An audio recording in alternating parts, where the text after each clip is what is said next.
I was standing at the kitchen window, halfway through slicing fresh tomatoes for a surprise lunch when it happened. Sarah had just come back from the grocery store, balancing too many paper bags in her arms, when a man in a cheap-looking security uniform blocked her in the driveway. At first, I thought it was some delivery mix-up. Then I saw his body language, swaggering, hostile, and loud enough that I could hear him through the glass. His hand moved faster than my brain could process. Crack. The sound echoed through the hot Texas air like a gunshot. My wife stumbled sideways, groceries exploding across the concrete. Milk splattered, eggs burst, bread rolled into the gutter. The man adjusted a shiny fake badge on his chest and smirked like he'd just accomplished something. "Next time, follow HOA rules, lady," he sneered. I froze for a half second. Rage hit me like a tidal wave, but so did training. 15 years as a Navy SEAL had drilled one lesson deep into my bones. Don't rush in blind. Assess, analyze, then act. My fists clenched against the countertop, my pulse pounding in my ears. Every instinct screamed to charge out that door and end him right there, but discipline kept me still. Sarah straightened.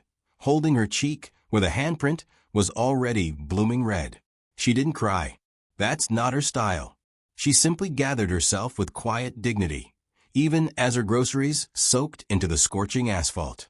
The so-called security guard strutted off, boots grinding eggshells under his heels like he was crushing more than groceries, like he was crushing dignity itself. I watched him climb into a pickup with a magnetic sign slapped on the side. Titan Security Solutions. The name sounded official. The truck didn't. Inside me, something cold settled into place. This wasn't a random act. This wasn't about spilled milk or lawn rules. This was targeted.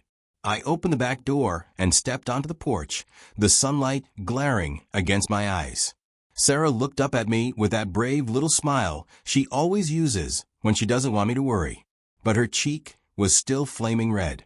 My chest tightened. I've been shot at, I've been blown up, I've seen brothers fall on the battlefield. But watching my wife get hit in our own driveway, that was a different kind of pain. He thought he was just enforcing some petty HOA rule. He had no idea the man in that house had neutralized real threats in war zones most people can't find on a map. He had no idea he'd just crossed into territory where my skills and my patience would change his life forever. But before I tell you how this wannabe cop's arrogance unraveled, I need to rewind. Because none of this happened overnight. It wasn't just one bad day. It was a storm building for weeks, slowly, quietly, until the slap became the spark that ignited everything. I'm Commander Jake Steele, 15 years active duty Navy SEAL, now in the reserves. I've trained in 12 different combat systems, neutralized hostile situations across 4 continents, and survived ambushes that should have been my last day on Earth. But nothing prepared me for the kind of war you find in suburban Texas, hidden behind white picket fences and manicured lawns. Sarah, my wife, is a pediatric nurse at the Children's Hospital. The kind of woman who can calm terrified parents with a single smile, who chooses kindness even when the world is cruel. She believes in diplomacy. I believe in defense. Together, we thought we'd found peace here in Oakwood Estates. A perfect neighborhood. Quiet streets, friendly barbecues, kids' laughter echoing between houses. That was before Brenda, the HOA president, decided our family didn't fit her idea of community standards. And before she unleashed her nephew Derek, the man who just slapped my wife, to make sure we never forgot it. What started with groceries on the driveway was about to become a full-scale battle for our home, our dignity, and our safety. And Derek? He was about to learn why you never, ever, mess with a Navy SEAL's family. Before I explain how Derek's slap spiraled into something bigger than he could ever control, you need to understand who we are and how we ended up in this so-called suburban paradise. My name is Commander Jake Steele, 15 years active duty Navy SEAL, now serving in the reserves. Most people think being a SEAL is about brute force, but the truth is it's about precision, discipline, and strategy. In my world, hesitation can cost lives, so you learn to act with purpose. I've operated in hostile deserts, stormed compounds under cover of darkness, and pulled brothers out of firefights where the air itself burned with chaos. I've adapted to jungles, mountains, oceans, and war zones where the only rule was survival. But here's the irony. Nothing prepared me for Oakwood Estates. Sarah, my wife, balances me in ways I can't explain. Where I'm all sharp edges and tactical thinking, she's pure empathy. A pediatric nurse at San Antonio Children's Hospital, she spends 12-hour shifts comforting families during the worst days of their lives. She's the kind of woman who brings sunshine into a hospital room even when it smells like antiseptic and fear. Sarah believes problems can be solved with kindness, that even the harshest people just need a little understanding. Opposites attract, they say. Maybe that's why we work. I know how to fight. She knows how to heal. Together, we're unstoppable, or at least we thought so. We've got 2 kids. Emma is 12, whip-smart, and already has that teenage sarcasm that keeps me on my toes. Marcus is 9, curious about everything, with a laugh that can cut through the darkest days. To them, my job has always been a mystery. They think I spend my time swimming, camping, maybe climbing ropes. They have no idea that most of my skills were built for dismantling threats in ways they can't even imagine. I like it that way. Let them think Dad's just a guy who can grill a perfect burger and help with math homework. 6 months ago, we bought what we thought was our dream home. Oakwood Estates, 200 houses lined with manicured lawns, flower beds trimmed to perfection, and driveways that gleamed like showroom floors. Every morning smelled of fresh mulch and coffee brewing on porches. Automatic sprinklers fired at dawn like synchronized fountains, sounding like machine guns to my ears, but apparently relaxing to everyone else. The buy-in was steep, $350 a month in HOA dues. Supposedly, that money kept everything picture perfect. At first, it seemed worth it. Our neighbors welcomed us with smiles and casseroles. Mrs. Chun from next door brought homemade dumplings, so good they could have ended wars. The Rodriguez family 3 houses down waved every time we passed, their porch always painted fresh with bright colors. Kids played basketball in cul-de-sacs, dogs chased frisbees across yards, and Friday night barbecues filled the air with mesquite smoke. It looked like the American dream. Safe, comfortable, a place where our kids could grow up without ever hearing the word deployment. But paradise always has cracks if you look closely enough. Enter Brenda Hartwell, the HOA president. Imagine every negative stereotype you've ever heard about an HOA dictator, then multiply it by 10. Mid-50s, bleach blonde bob sharp enough to slice through arrogance. And she had plenty of that to spare. She lived for control, strutting around Oakwood like she was the mayor of her own private kingdom. Always dressed in designer workout clothes, even though the only running she did was toward gossip. She drove a white BMW SUV with vanity plates that read Hopers. Subtlety wasn't exactly her strong suit. By day, she was a real estate agent, the kind who smiles sweetly while maneuvering families into debt they can't escape. Recently divorced, bitter, and apparently determined to make the entire neighborhood pay for her personal failures. Our first real taste of her power came 2 weeks after moving in. I came home from base one Friday to find a violation notice zip-tied to our mailbox like some scarlet letter. Our crime? Flying a small American flag in our yard. The notice said it violated the unapproved holiday decoration policy. The fine, $150. Remove it within 48 hours, or face daily penalties that could make a loan shark blush. Sarah called Brenda to politely discuss the issue, hoping it was just a misunderstanding. Brenda's response dripped with condescension. Military families sometimes struggle adapting to civilian community expectations. I'd adapted to enemy territory in 4 countries. I'd negotiated with warlords who had less ego than Brenda. And now I was being told that a flag I'd nearly died defending, was a violation of decor standards. I swallowed my pride, removed the flag, told myself we'd work from the inside, that diplomacy might be better than confrontation. Sarah clung to optimism, believing maybe Brenda was misunderstood, that we could find common ground. But here's the thing, Brenda wasn't looking for common ground. She was looking for control. And to enforce her will, she was about to unleash a weapon worse than any HOA letter. Her nephew, Derek Hartwell, the man who slapped my wife in the driveway, the so-called security officer who turned our dream neighborhood into a war zone of intimidation. Every good story has a villain, and ours wasn't hiding in the shadows. She was right there in plain sight, sipping iced coffee from her monogrammed tumbler, patrolling Oakwood Estates like she owned it. Her name was Brenda Hartwell, 52 years old, recently divorced, and determined to make everyone else as miserable as she was. Her bleach blonde bob haircut looked sharp enough to cut glass. Her nails always painted in some shade of aggressive red. And those designer workout clothes? She wore them everywhere.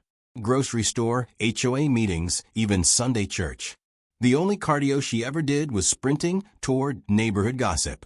Brenda drove a spotless white BMW SUV with vanity plates that read Hopers. Subtlety wasn't part of her vocabulary. She was the HOA president, and she treated the position like she was the commander of a private army. The way she strutted through neighborhood meetings, you'd think she was running for governor, not dictating mailbox paint colors. By day, Brenda was a real estate agent, the smiling shark type. She could hand you foreclosure papers with the same tone most people use to offer cookies. Bitter from her recent divorce and the financial losses that came with it, she redirected all that anger into Oakwood Estates. To her, the HOA wasn't just about property values. It was about power. Our first clash had been the American flag incident. I'd removed it to avoid escalation, but that didn't satisfy her. She saw us as outsiders. Military family. Too strong-willed, too independent. Not easily controlled. And Brenda thrived on control. Her leadership style was simple: fear and fines. Step out of line, and you'd find a violation notice taped to your door before you finish breakfast. Christmas lights, one day past the deadline? Fine. Garden gnome, not in the approved style guide? Fine. Trash can visible for more than 3 minutes after pickup? Double fine. And the worst part? Most neighbors complied. Some out of fear. Some out of apathy. But few dared to question her authority. I'd watch from my porch as Brenda barked at teenagers for riding skateboards too loudly, or scolded an elderly widow because her roses grew half an inch outside the designated flower bed. Her voice carried like a foghorn, dripping with fake authority. To her, Oakwood Estates wasn't a community. It was her kingdom. But kingdoms are expensive to maintain. That's where the $350 monthly HOA fee came in. Every family paid it, trusting Brenda and her board to handle landscaping, maintenance, and community events. On the surface, everything looked legitimate. The grass stayed green, the pool stayed clean, and Brenda stayed busy pretending she was indispensable. Behind the scenes, though, her empire was rotting. I didn't know it at the time, but Brenda had been skimming funds for years. Landscaping budget covering her BMW lease. Pool maintenance money paying for Botox injections and spa treatments. Community event funds rerouted into vacations and shopping sprees. She treated HOA dues like her personal ATM, and anyone who questioned her too loudly found themselves suddenly drowning in violations. At first, Sarah believed maybe Brenda just needed kindness. She tried talking to her, reasoning with her, even offering to volunteer at community events. Brenda's response? A condescending smile and a reminder that rules are rules. But her mask slipped one evening at a board meeting. I'd come along to support Sarah, who wanted to politely address the flag issue. Brenda leaned forward, lips curled in a smirk, and said, "Military families sometimes forget this isn't boot camp. Out here we have standards." The way she said military families, like it was a disease, made my jaw clench. I'd faced warlords in foreign deserts with more respect than Brenda had for the people who defended her freedom to act like a tyrant. And she wasn't content with just paperwork and meetings. Brenda wanted enforcers, someone to back up her words with intimidation, someone who could make her petty rules feel like law. That's when she brought in Derek, her nephew, 28 years old, unemployed, failed police academy recruit. His uniform was a surplus store special. His security company, nothing more than magnetic decals slapped on a pickup. Brenda introduced him to the neighborhood as Oakwood's new safety officer, claiming it was all about protecting property values and ensuring compliance. The board, stacked with Brenda loyalists, nodded and approved without hesitation. Most neighbors just shrugged. Another rule, another layer of control. But for my family, it was the beginning of open warfare. Derek wasn't just incompetent. He was dangerous. And Brenda knew it. She wanted a blunt instrument. Someone she could wind up and point at any family who dared to push back. Derek was perfect for the role. Arrogant enough to act tough, stupid enough not to realize he had no real authority, and loyal enough to follow Brenda's every command. The kingdom of Oakwood Estates now had its dictator and its hired thug. And my family? We'd just been marked as their prime target. Brenda didn't waste time. Barely a month after the flag incident, Oakwood Estates had a new security officer. That's how she introduced him in the HOA newsletter, bold letters across the top. Titan Security Solutions. Protecting our neighborhood. Protecting. Right. The first time I saw Derek Hartwell, he was crawling down our street in a white pickup that looked like it had been repossessed twice already. 2 oversized magnetic decals clung to the doors, reading Titan Security Solutions in blocky stencil font. The letters were already peeling at the corners. His flashing amber light bar looked like it came from a discount auto parts store. And behind the wheel sat Derek himself, sunglasses too big for his face, chewing tobacco stuffed in his cheek, puffing his chest out like he was the sheriff of Dodge City. I almost laughed. Almost. But then I remembered this clown had Brenda's full backing. And in a community where perception equals power, even fake authority can get dangerous fast. Derek had failed the police academy twice. The official reason? Temperament unsuitable for law enforcement. Translation: he had the self-control of a toddler and the judgment of a drunk raccoon. His uniform wasn't issued. It was pieced together from surplus stores and Amazon bargains. A cheap black polo with security embroidered in crooked letters. Cargo pants tucked into scuff boots. A plastic badge clipped to his belt like a toy prize from a cereal box. But what Derek lacked in credibility, he made up for with volume. The first time he pulled into my driveway, I was washing my F-150. Nothing fancy, just soap, water, and elbow grease. Derek hopped out of his truck, thumbs hooked in his belt like some TV cowboy, and barked. Commercial vehicle violation. I squinted at him. Come again. Your truck, he said, spitting tobacco juice into a plastic Mountain Dew bottle he carried around like a prop. Commercial markings ain't allowed in residential zones. I pointed at my license plate, veteran plates, no business logos, nothing commercial about it. This isn't a commercial vehicle. It's personal. And Texas law says. My measurement's what counts, pal. Derek cut in, puffing his chest out. I stared at him, soap dripping from my sponge. This guy couldn't spell the word law, but somehow he thought he could enforce it. Fine, $200. Due in 10 days. He scribbled it on a carbon copy citation pad, tore off the sheet with a flourish, and slapped it on my windshield like he was writing up Al Capone. Then he strutted back to his truck, smirking as if he'd just saved the neighborhood. I wanted to laugh in his face. Instead, I tucked the citation into my pocket. Years of SEAL training had taught me patience. Sometimes the most effective counterstrike is simply watching your enemy hang himself with his own rope.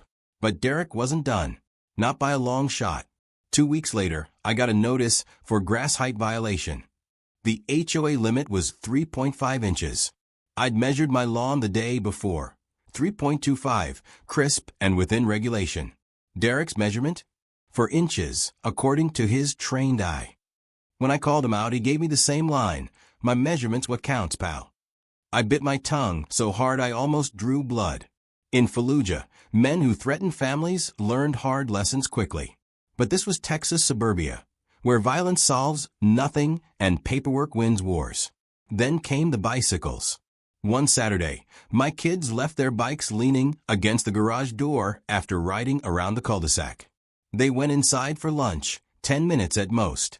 Derek cruised by, stopped, and slapped a $150 citation on our door. Fire hazard. Bikes obstructing emergency access. 10 minutes. Sarah tried reasoning with him. Calm voice, polite words, explaining that the bikes were about to be put away. Derek leaned against his truck, arms folded, smirk painted across his face. "Maybe your husband needs to understand military don't make rules here," he sneered. That night, Sarah couldn't sleep. I found her at the kitchen table with a laptop, reading Texas HOA law until 2 in the morning. She believed we could beat Brenda and Derek with rules, not fists. I wanted to believe that too. But Derek thrived on intimidation. He started cruising past our house every evening at 6 o'clock sharp, engine idling as he stared through our windows like some budget private investigator. He followed Sarah to the grocery store, parked across from her at the hospital lot, even slowed down at the kids' bus stop.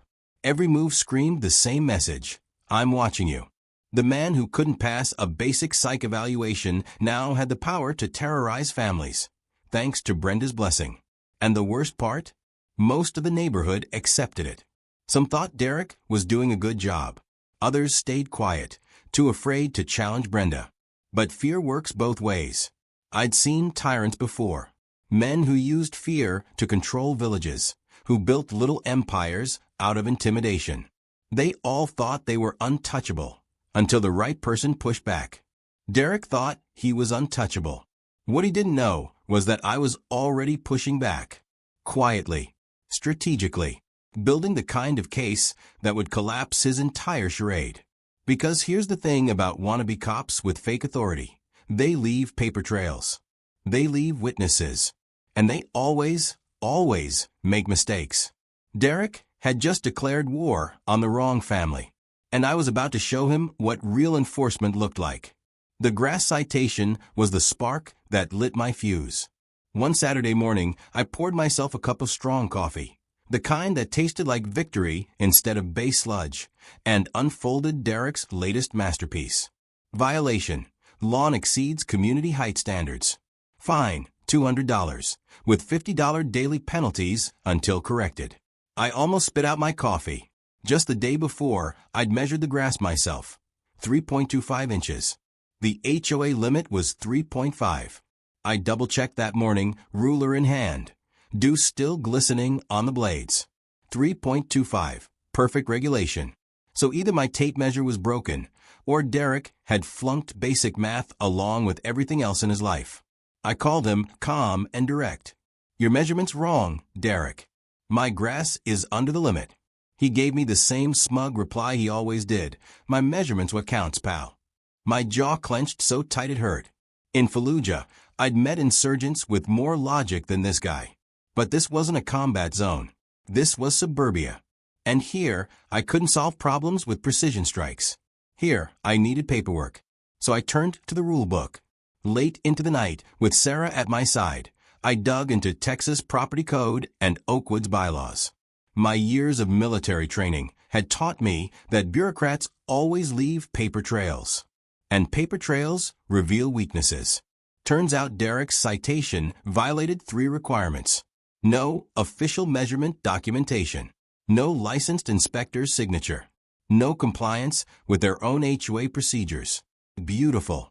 I filed a formal complaint with the board, requesting Derek's credentials and demanding a remeasurement with witnesses present. I was by the book, polite and professional. If Brenda and Derek thought I'd play the role of the angry soldier, they were mistaken. Brenda's response? An emergency board meeting scheduled at 2 p.m. on a Tuesday, when every working resident was at their job. The notice came only 24 hours beforehand.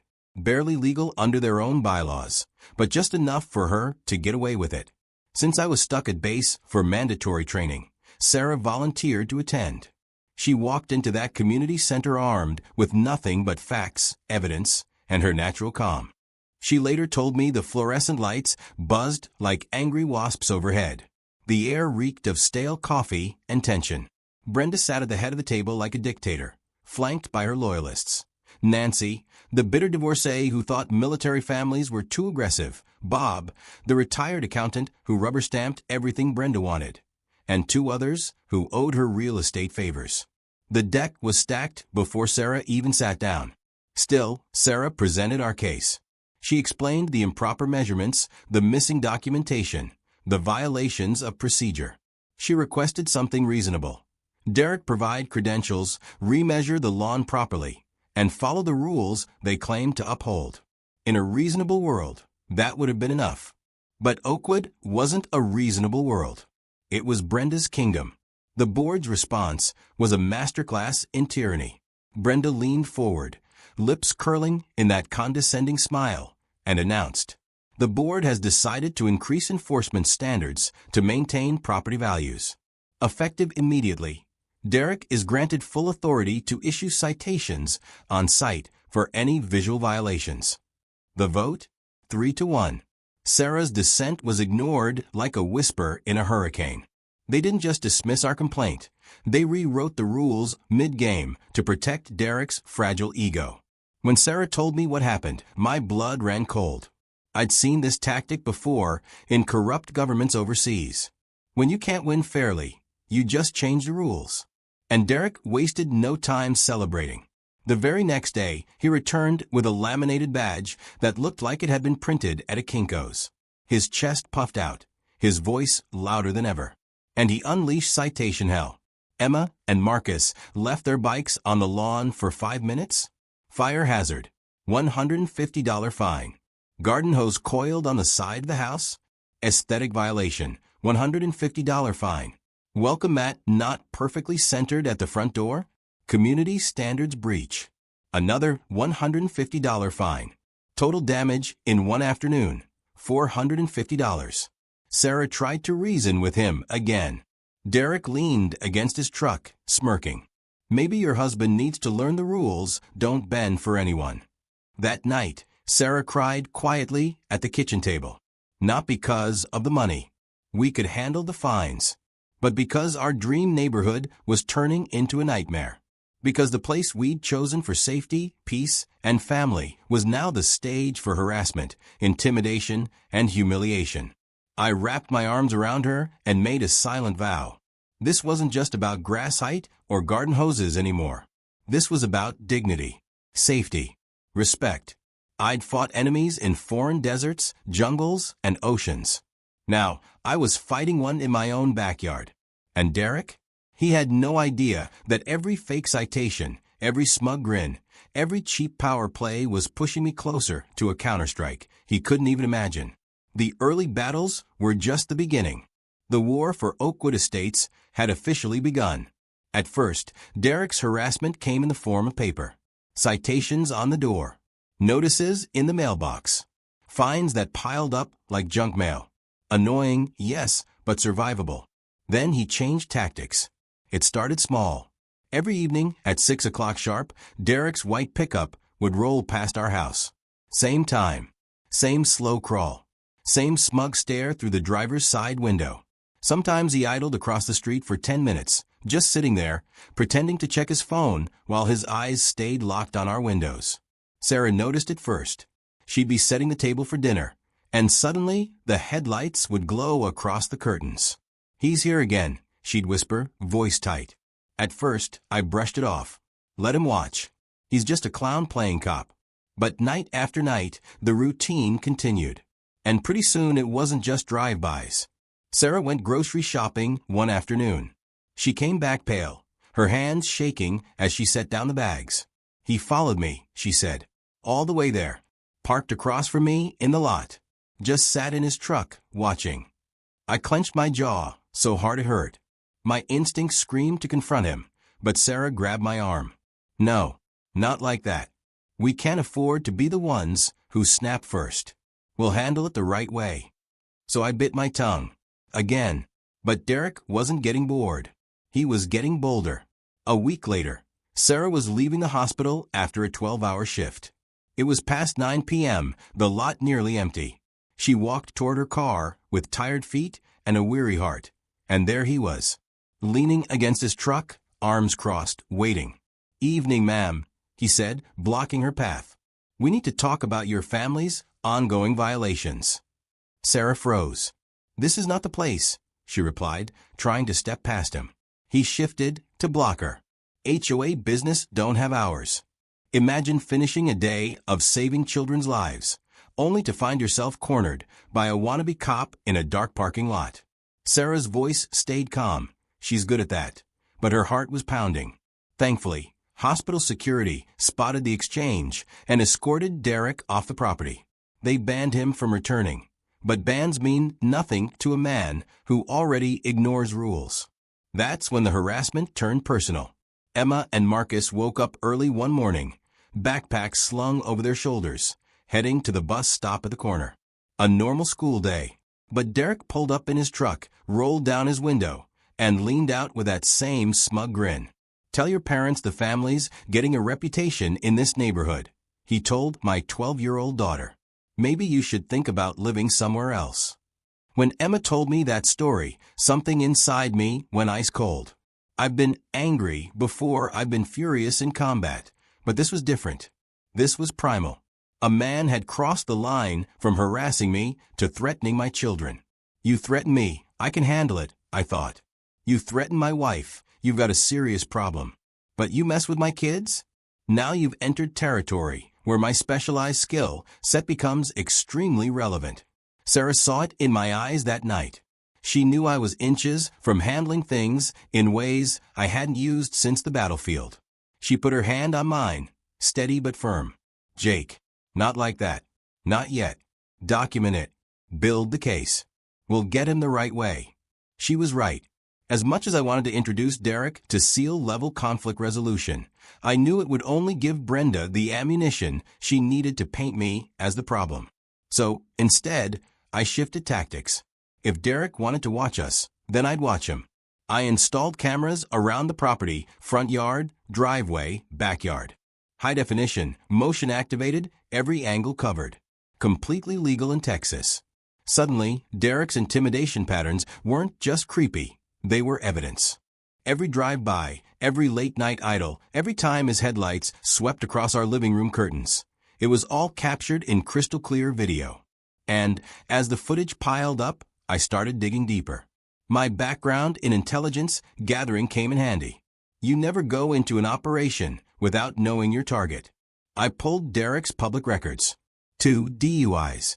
An arrest for domestic violence that got dropped when his girlfriend stopped cooperating.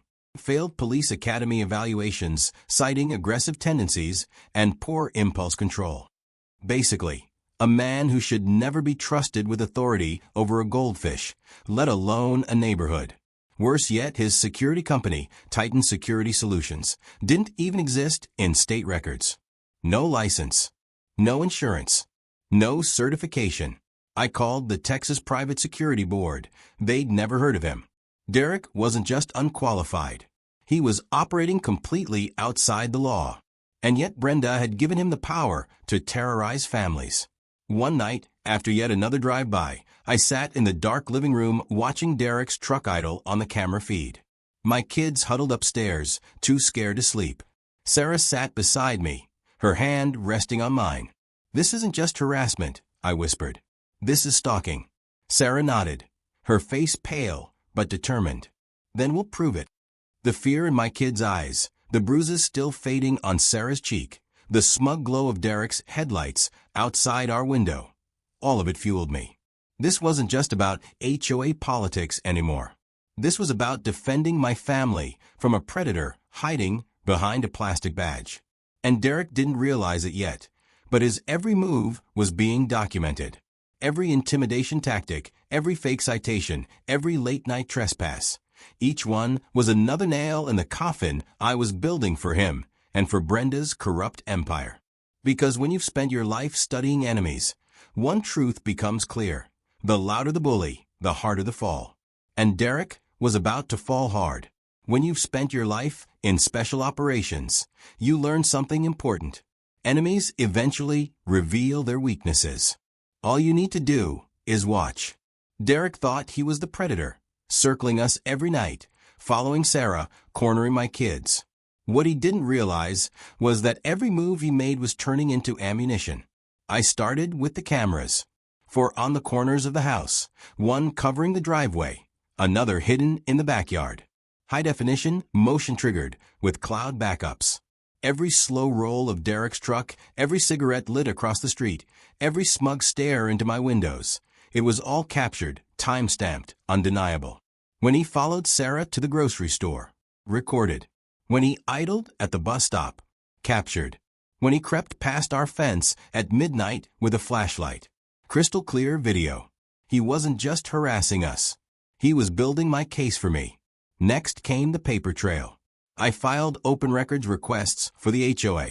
Texas law requires associations to disclose certain financials when a homeowner asks. At first, Brenda stonewalled, claiming confidentiality. But the law was on my side, and the more she resisted, the more suspicious she looked. The documents, when they finally arrived, were gold. Payments to Derek, $3,000 a month. Supposedly for security services. But here's the catch. There was no board vote authorizing it. No legitimate contract. No competitive bidding process. The money was siphoned straight from the maintenance and repair fund. Translation? Embezzlement. Brenda had turned our neighborhood's HOA dues into Derek's private paycheck. And she hadn't bothered to cover her tracks. But I didn't stop there. I ran Derek's name through state databases. Nothing. No licensed company. No registration with the Texas Department of Public Safety. I called the private security board myself. Their response?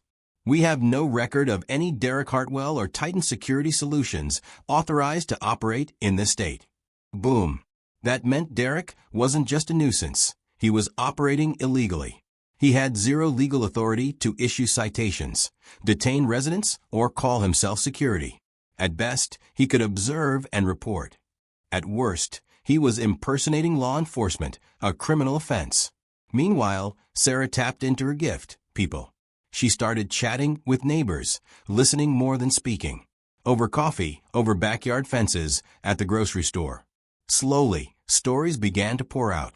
Mrs. Chun, who'd once brought us dumplings, admitted Derek had demanded she remove her red lanterns, claiming they were foreign decorations that violated community standards. The Rodriguez family confessed he'd slapped them with citations during their daughter's quinceañera for noise violations, while mariachi music played in broad daylight. Even Mrs. Patterson, the elderly widow on Maple Street, revealed Derek had tried to enter her backyard at midnight, claiming he needed to check her fence height. Pattern. Minorities and military families were targeted. Brenda's allies? Untouched. Sarah and I started building a dossier. A timeline of every citation, every harassment incident, every neighbor's testimony. Dates, times, video clips, screenshots of Brenda's posts in the neighborhood Facebook group, where she openly smeared families as problematic if they dared to complain. Piece by piece, the puzzle came together. But I wasn't just building evidence. I was preparing a strike. I reached out to my old JAG buddy, military lawyer turned civilian bulldog. He looked over the financials and grinned. This isn't just harassment, Jake. This is fraud, embezzlement, civil rights violations. You're sitting on a legal goldmine. He connected me with Maria Gonzalez, an attorney who specialized in HOA abuse cases. Maria had a personal vendetta against neighborhood dictators like Brenda. She told me flat out, homeowners associations count on fear and silence. But when someone fights back with documentation, the whole house of cards collapses. I believed her, because I'd seen it before, in war zones. Dictators always look untouchable, right up until the day they aren't. Meanwhile, Derek kept digging his own grave. One evening, I pulled into the driveway to find his truck blocking me in. He swaggered up, spitting tobacco into his bottle, and barked, "Need to search your vehicle for contraband." I almost laughed. Contraband? This wasn't a checkpoint in Kandahar. "Show me your warrant, your badge number, and your supervisor's contact info," I said, calm as steel. Derek stammered. He had none of it. Finally, he admitted he was just contracted by the HOA. Then, in the same breath, he insisted he had the same authority as police officers. That moment was priceless, because the camera mounted over my garage caught every word. The man impersonating a cop had just confessed on video that he wasn't one. I didn't need fists. I didn't need weapons. I had evidence. And with every citation, every drive-by, every threat, Derek was handing me the rope I'd use to hang his fake empire. Still, I knew men like him don't go down quietly. They lash out when cornered. They double down on intimidation. And Brenda? She'd protect him as long as she thought it kept her safe. That was fine, because I wasn't just planning to stop Derek. I was planning to expose Brenda. And when the truth came out, Oakwood Estates would never look at their self-appointed queen or her fake cop nephew the same way again. The deeper I dug, the uglier it got. At first, I thought Brenda's corruption was just Derek's paycheck. $3,000 a month for security services that amounted to harassment and intimidation. But when I pulled more records, I realized that was just the tip of the iceberg. The HOA's Maintenance and Repairs Fund, the money meant for fixing sidewalks, patching roofs, and keeping the pool in shape, was bleeding cash. And not into contractors. Into Brenda's lifestyle. I started with the landscaping budget. Oakwood Estates prided itself on perfectly trimmed hedges and emerald green lawns. Residents paid good money for that. But the records showed payments not to a landscaping company, but to Brenda's personal credit card. Thousands of dollars each quarter, labeled as grounds upkeep. I cross-checked with her social media. Same dates. She posted photos of herself at spas, nail salons, and high-end boutiques. The pool maintenance fund? Supposedly for new filters and resurfacing. Instead, it covered Brenda's BMW payments and premium gas. Community events budget? Labeled as holiday programs. In reality, it was financing her divorce attorney and luxury vacations. Cancun, Miami, Vegas. All while neighbors thought they were paying for Easter egg hunts and summer picnics. Over 2 years, the theft totaled more than $60,000. Sarah and I sat at the kitchen table, pages spread out like a crime scene. She rubbed her temples, shaking her head. Jake, this isn't just petty HOA nonsense. This is criminal. I nodded. She's been stealing from every family in this neighborhood. And nobody noticed. But I wasn't surprised. People rarely notice corruption in plain sight, especially when it hides behind manicured lawns and friendly newsletters. Brenda counted on that. She counted on neighbors being too polite, too trusting, or too scared to dig deeper. I wasn't any of those things. To confirm my findings, I casually mentioned the $3,000 Derek payments to Bob, the HOA treasurer, during a neighborhood barbecue. His reaction told me everything. His face went white. His beer nearly slipped from his hand. I didn't know about that, he stammered. Of course he didn't. Brenda never brought it to a board vote. She funneled the payments under maintenance. Bob had been rubber stamping her budgets for years without looking too closely. I didn't press him. Not yet. But I knew the seed was planted. And seeds like that grow fast once doubt takes root. Meanwhile, Sarah was working her own kind of quiet magic. She started gently asking neighbors about their HOA dues. Have you noticed the pool still hasn't been resurfaced, even though we've paid for it twice? Strange how the landscaping looks worse, even with higher fees. Little questions, casual tone. People started thinking, connecting dots, wondering where their money was really going. And while they wondered, Derek kept stomping around issuing fines like a budget bounty hunter. It was the perfect distraction. Everyone focused on Derek's theatrics, while Brenda quietly siphoned funds behind the curtain. But she'd made 2 critical mistakes. First, she underestimated my training. I wasn't just a soldier, I was an investigator. Years of intel work had taught me how to follow the money, how to spot patterns, how to connect seemingly random dots until a picture emerged. Second, she underestimated Sarah. My wife might be the gentlest person in the world, but she's sharp. She reads details others overlook. And when she flipped through the HOA bylaws during her recovery from Derek's slap, she spotted a clause buried deep. All enforcement actions require approval from 60% of homeowners by petition or vote. 60%. Brenda never had that approval. Every fine, every citation, every harassment campaign Derek carried out, it was all built on fabricated authority. Legally, it was worthless. I leaned back in my chair, staring at the mountain of evidence spread across our kitchen table. She thinks she's untouchable, I said, but she's standing on quicksand. Sarah looked up from the papers, her eyes steady. So what do? We do what I was trained to do, I replied. We gather intel. We build the case. And when the time comes, we strike. Because now it wasn't just about Derek's harassment. It wasn't even just about the assault on my wife. This was about exposing a corrupt empire that had been draining families dry for years. Brenda thought she had an army. She thought fear and fines would keep the neighborhood silent. What she didn't know was that silence was breaking. And once people saw the truth, her entire kingdom would collapse. It was only a matter of time before Derek tried to confront me directly. One evening, I pulled into the driveway after base training. The sun was setting, painting the Texas sky in streaks of orange and red. I should have been looking forward to dinner with my family. Instead, Derek's white pickup was waiting, parked sideways across my driveway, blocking my truck. He stepped out, boots crunching gravel, chest puffed like he was auditioning for a bad cop show. "Evening," he barked. "Need to search your vehicle for contraband." I almost laughed out loud. Contraband? This wasn't a forward operating base in Afghanistan. This was my driveway. I leaned against the door, calm and steady. "Show me your warrant, your badge number, and your supervisor's contact information." He froze. For once, his mouth opened and nothing came out. Finally, he muttered, "I'm contracted by the HOA. Same authority as police." That's when I smiled. The kind of smile you give someone who doesn't know they've already lost. "No, Derek. Contractors in Texas have zero law enforcement authority. You can observe and report. That's it. No searches. No detentions. No citations. And definitely no impersonating officers." The color drained from his face, then returned in an angry red.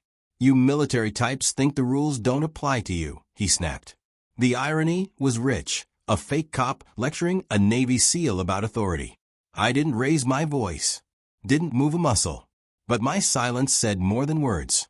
Eventually, Derek stormed back to his truck and peeled off, gravel spitting behind him. What he didn't realize was that my garage camera had caught everything. His demand for a search, his false claim of authority, his tantrum, all of it time-stamped and stored. And I wasn't the only one he was terrorizing. Word started spreading.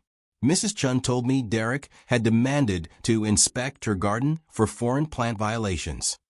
The Rodriguez family said they'd been cited for cultural cooking odors when they grilled carne asada in their backyard.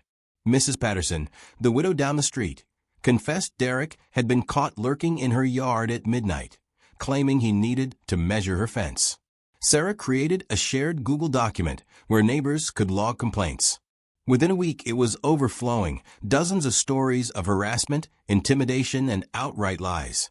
A pattern emerged, clear as day. Minorities, military families, and anyone who dared challenge Brenda were targeted. Everyone else? Ignored. I'd seen this before. Overseas, it was corrupt warlords who enforced power with intimidation and fear. Here, it was Brenda and Derek, smaller stage, same tactics. But here's the thing. Intimidation only works until people realize they're not alone. And thanks to Sarah's persistence, that realization was spreading like wildfire. Neighbors who once shrugged and stayed silent began whispering at block parties, nodding at each other during mail runs, trading stories over backyard fences. Fear was giving way to frustration. Frustration was turning into anger. And anger? That's the beginning of resistance. Derek thought he was tightening his grip on Oakwood Estates. In reality, he was losing control. Because when a community wakes up, no amount of fake badges or bogus citations can hold them down.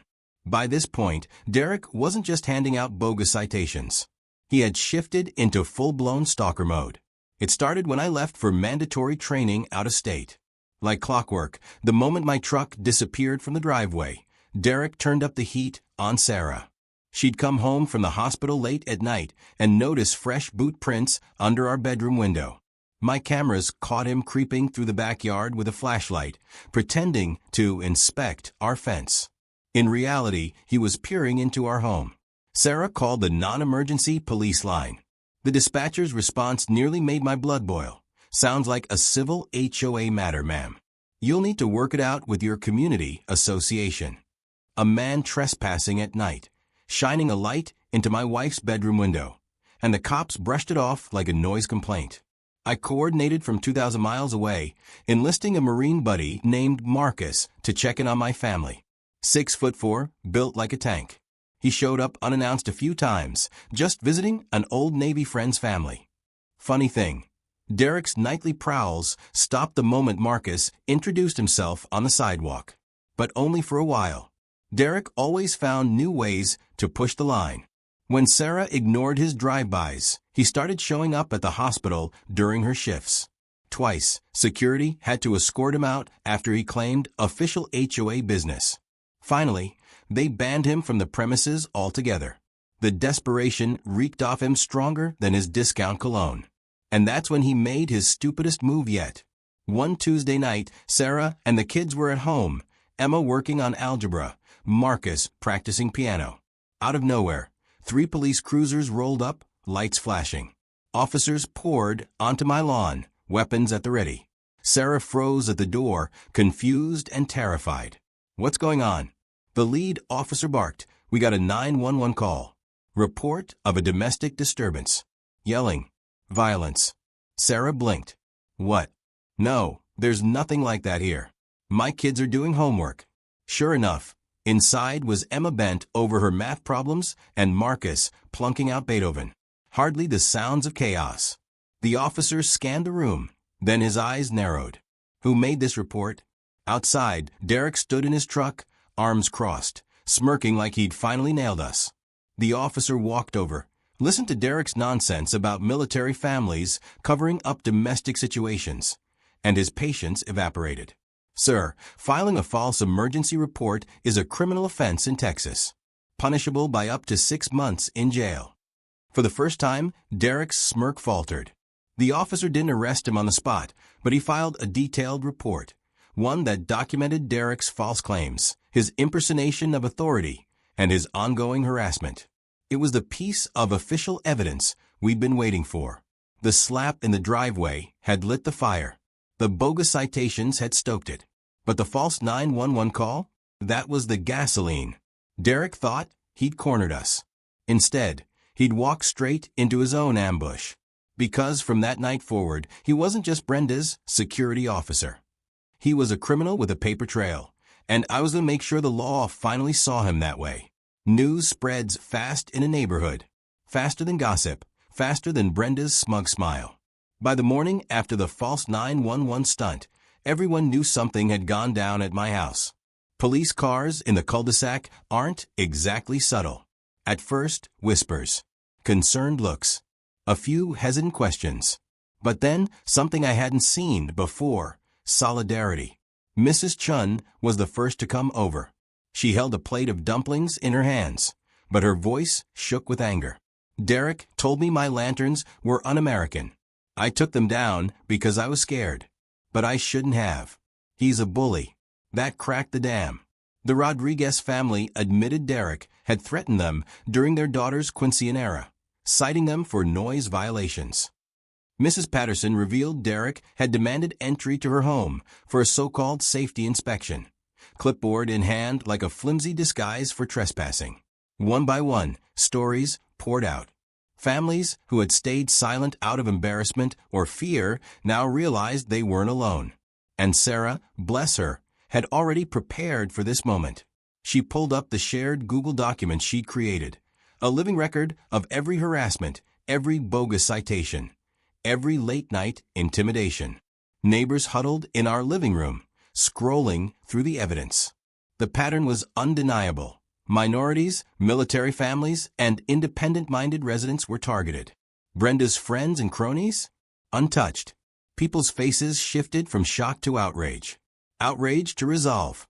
And just like that, Brenda's power started to crumble. For years, she'd ruled through isolation, convincing families they were the only ones being problematic, threatening fines until compliance became easier than resistance. But once everyone saw the bigger picture, fear turned into fury. A neighborhood Facebook group that used to be filled with Brenda's smug posts about community standards now exploded with comments. Videos of Derek's drive-bys, photos of bogus citations, stories of harassment that matched ours perfectly. Even some of Brenda's allies began to waver. Nancy, the divorcee who always backed Brenda, admitted Derek's behavior had made her uncomfortable. Bob, the treasurer, confessed he'd been kept in the dark about Derek's payments. Their silence cracked, and with it, Brenda's control. By the end of the week, Oakwood Estates wasn't whispering anymore. Families were openly talking about recalling the board. People who once shrugged and said rules are rules now muttered, "This isn't right." The false 911 call had backfired spectacularly. Derek had wanted to isolate us, to brand us as troublemakers. Instead, he'd expose himself and drag Brenda down with him. For the first time in months, I felt the tide shifting. Brenda thought she had a kingdom. Derek thought he had authority. But neither of them realized the truth. A community united is more powerful than any fake badge or HOA fine. And Oakwood Estates was finally waking up. When you've got a mountain of evidence, the key is timing. You don't fire every shot at once. You wait until the enemy overextends. Then you strike where it hurts the most. And Derek had overextended. The police report on his false 911 call was the perfect wedge. Combined with the video of him demanding to search my truck, the citations without documentation, and the testimonies from neighbors, it painted a crystal-clear picture. Derek wasn't security. He was a criminal impersonating one. I handed everything over to my attorney, Maria Gonzalez. Within days, she filed complaints with the county sheriff, the Texas Attorney General, and the state's private security board. Derek's entire company collapsed in a single phone call because legally it didn't exist. The sheriff moved fast. Derek was arrested for assault, harassment, impersonating an officer, and violating probation from his previous DUI. One moment he was patrolling Oakwood in his truck. The next, he was sitting in county jail with a jumpsuit that matched his IQ. But the real bombshell hit Brenda. Remember those financial records? Maria subpoenaed them during the assault investigation. What we uncovered made Derek's crimes look like child's play. Brenda had siphoned more than $60,000 from HOA funds, pool money, landscaping funds, community event dues, all rerouted into her personal expenses. Botox, vacations, car payments. The woman who preached community standards had been looting the community for years. The Attorney General's office opened a fraud investigation. The IRS took an interest. Even Brenda's real estate license came under review. And just when she tried to throw Derek under the bus, claiming he'd gone rogue, he flipped. Sitting in county jail, facing serious charges, Derek decided loyalty wasn't worth prison food. He handed prosecutors audio recordings of Brenda instructing him to make the military family understand they're not welcome and use whatever pressure necessary. Her own words. On tape. It was the smoking gun. The board, once her puppet show, scrambled to distance themselves. Bob resigned as treasurer. Nancy claimed she never supported Derek's methods. But it was too late. The community was awake, the law was watching, and Brenda's empire was burning from the inside out. For months, Brenda and Derek had acted like they were untouchable. But now, Derek was facing years behind bars. Brenda was staring down indictments for fraud, embezzlement, and discrimination. The legal strike had landed. Clean, precise, and devastating. I didn't have to lift a weapon. Just evidence, patience, and the truth. And as I watched Derek's truck get towed away from Oakwood Estates for the last time, I knew the war wasn't just ending. It was ending on my terms. When the hammer finally dropped, it fell harder than I expected. Derek's mugshot hit the county website the same day his charges were announced. Assault, harassment, impersonating an officer, probation violation. The man who strutted around Oakwood Estates pretending to be a cop now wore an orange jumpsuit and a scowl that screamed regret. But Brenda's fall? That was a masterpiece. The recordings Derek handed over were damning. Her own voice instructing him to target military families and foreign decorations. Her smirk turned into a grimace the moment prosecutors played those clips. The woman who used to strut around in designer yoga pants and bark orders at children now stood in front of a judge, facing charges for fraud, embezzlement, and discrimination. Her white BMW with Oprah's vanity plates? Repossessed. Her real estate license? Suspended pending investigation. The HOA board dissolved after a community recall vote that drew more turnout than most elections. For the first time in years, Oakwood Estates belonged to the people who actually lived there, not the dictator who treated it like her personal kingdom. Neighbors who once whispered in fear now spoke openly. Mrs. Chun rehung her red lanterns, brighter than ever. The Rodriguez family fired up their grill for a block-wide carne asada feast. Even Mrs. Patterson smiled for the first time in months, confident she could tender roses without a clipboard-wielding stalker lurking in her yard. And my family? Sarah's cheek healed, but the scar it left in my heart never will. Still, she stood taller than anyone, proof that kindness and courage can coexist. Emma and Marcus finally rode their bikes without glancing over their shoulders, their laughter echoing down the street like music I hadn't realized I'd been missing. As for me, I learned something too. In war zones, enemies wear uniforms. They're obvious. Here in suburbia, the battles are quieter, but just as dangerous. Sometimes the threats come not from across the ocean, but from across the picket fence. But one truth never changes. Bullies crumble when confronted by truth, courage, and unity. Oakwood Estates is peaceful again.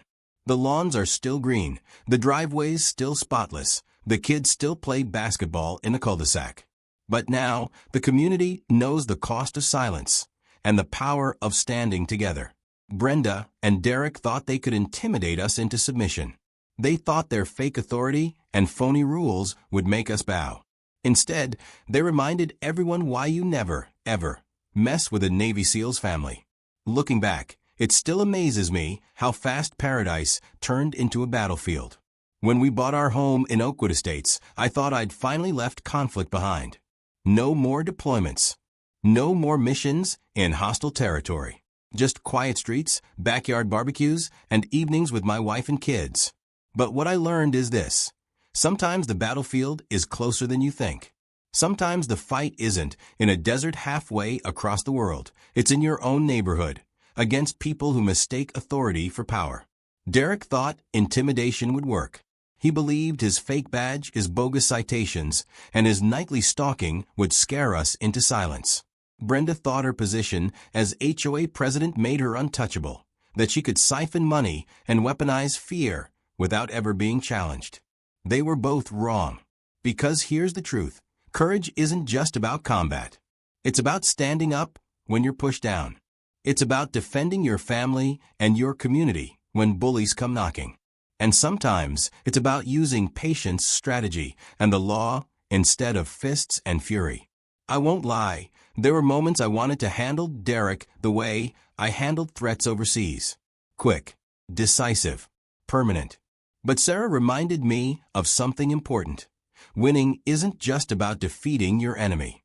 It's about doing it the right way, so the victory lasts. In the end, Derek lost his freedom. Brenda lost her empire. And Oakwood Estates gained something priceless, unity. Families who once hid behind closed doors now stand together. Fear has been replaced by strength. And my family? We walk our street without looking over our shoulders. Emma rides her bike. Marcus kicks his soccer ball. Sarah smiles again without that shadow of worry in her eyes. That's victory. So here's my message to you. Whether it's an HOA tyrant, a workplace bully, or anyone who abuses authority, don't stay silent. Document. Organize. Stand together. Because bullies only win when good people do nothing. What about you? Have you ever faced an HOA nightmare or someone who tried to use fake power to control you? Drop your story in the comments. I want to hear it. And if you want more true stories like this, hit that subscribe button. Because sometimes the most unbelievable battles aren't fought overseas. They're fought right here at home.